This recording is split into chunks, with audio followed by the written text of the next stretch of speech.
He was attacked and shot back, and that sent him to jail. Now, 3 years later, Daddy home. Daddy home. Daddy gonna stay with you now. a South Florida man is cleared of a crime. He was accused of attempted murder and thrown in jail. But he was finally able to prove he only fired to protect himself. The 90's Rosh Lowe with the exclusive now.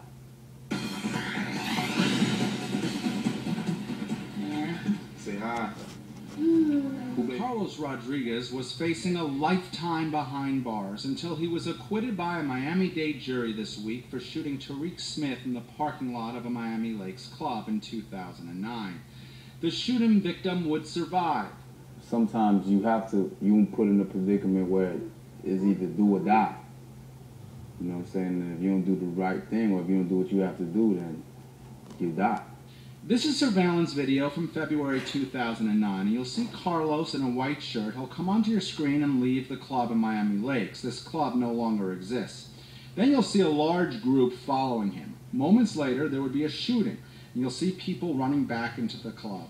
The defense for Carlos argued that he was beaten, surrounded by a large group, and felt his life was in danger. He had been beaten and was bleeding from his mouth, nose, and head. He was blocked in. His truck could not pull out parallel.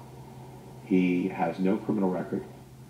Carlos Rodriguez's acquittal could send shockwaves throughout the South Florida legal community. In 2005, the Florida legislature passed the Stand Your Ground law, which gives people the right to shoot and kill if they feel they are in danger. Lethal force does not have to be used against you.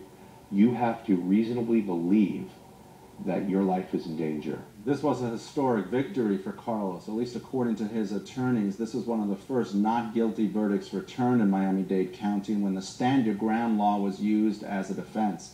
But beyond the legal issues, there are the emotional issues. This little girl here was 3 weeks old when her father was jailed. It is now 3 years later. For one of the first times, he is actually able to hold his daughter. Now you have Jada. Yeah. What'd you say to her when you saw her? I say, Daddy home. Daddy home. Daddy gonna stay with you now. You don't want a situation where Miami becomes a Wild West show. You really don't want that. But the way this law is written, you can shoot somebody if they're unarmed, if you reasonably believe they were. In North Miami, Rosh Lowe, 7 News.